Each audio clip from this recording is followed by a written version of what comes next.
Syria and Turkey, it's a race to find survivors this morning as the world sends aid as quickly as they can following a massive earthquake along the border. Yeah, more than 8,000 people have been pulled from the rubble, though just since yesterday alone, more than 25,000 people are hurt. But as more people find refuge in shelters, that number is expected to soar even higher. Also soaring, the number of people killed in this quake, it's now over 5,000. And this comes at an especially devastating time for the region, with hundreds of thousands already displaced from a civil war that's raging in Syria.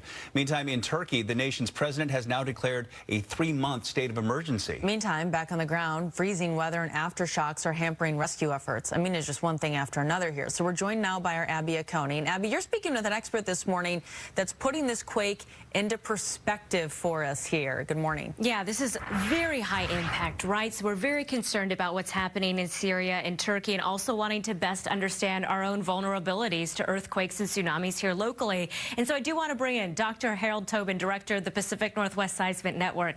Harold, thanks for waking up early with us this morning. Can you tell us what made this 7.8 magnitude earthquake so devastating?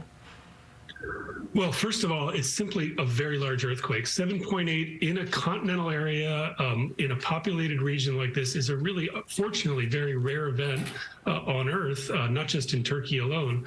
We haven't really seen very many of them. The only thing I can compare it to directly in the U.S. is the 1906 San Francisco earthquake more than 100 years ago. So the size of the earthquake plus the 7.5 aftershocks and all the others is a big factor.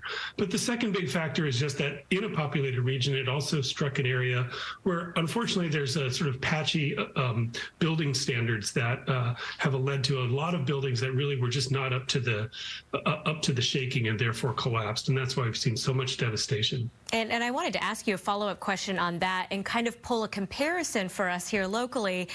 Where do we stack up when it comes to building codes and earthquake preparedness compared to Syria and Turkey?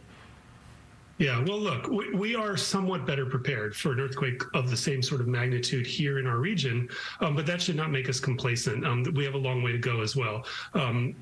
Our built infrastructure in the Puget Sound area is in better shape than in Turkey, but we have lots of buildings that we know are unreinforced masonry, or what we call non-ductile concrete, buildings that are not likely to be able to sway with the earthquake, but really will potentially be damaged in an event like this. We wouldn't see the same number of casualties in a similar event, but we would certainly see real loss of life and property if we had a similar earthquake around here. Yeah, I mean, what would it take to get more prepared for this type of mega earthquake, and how long would it take for our region to really prepare too?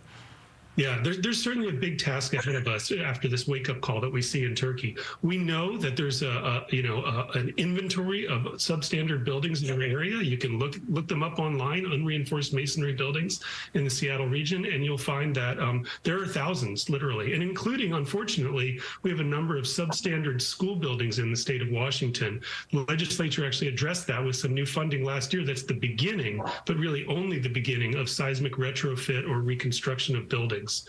We also have bridges and other infrastructure that is going to need upgrades, and really it requires funding. Ultimately, it's all about the funding and doing a sustained effort over many years, hoping to prepare for our next big earthquake here. Really appreciate you putting this in perspective. Last question for now. So we know there are different types of fault lines that can be lateral, they can kind of slip or move at an angle. Our biggest one, the subduction zone off the coast. What type of fault line was involved with this one, Turkey, Syria, and do we have similar faults to it here locally? Yeah, that's right. The earthquakes in Turkey are on a strike-slip fault or lateral fault, and that's most similar to maybe something like the San Andreas fault. It's a bit different from the potential big one that everybody's heard about here, off our shore in the Cascadia subduction zone. But we have faults in the Puget Sound region, like the Seattle Fault, Tacoma Fault, and Southern Whidbey Island Fault, which all are shallow faults like the one in Turkey, and that's part of the reason why the damage is so strong. And they're in the subsurface, but they're right through our most populated areas. Fortunately, those faults don't produce earthquakes very often on a human timescale. We think the Seattle Fault, for example, only has earthquakes in the sort of thousands of years in between them, but we don't know when the next earthquake will strike on any given fault zone. So the possibility for a similar earthquake right through our populated area exists here in our region. Yeah, I appreciate that. People often talk about the big one, but then don't realize that there are these other type of fault lines that can also be very devastating. Harold, thanks so much for joining us. We're going to be talking here in about the next hour, detailing more of the comparison of what that similar magnitude could look like for us here locally. So we appreciate you so much. Thanks, Abby.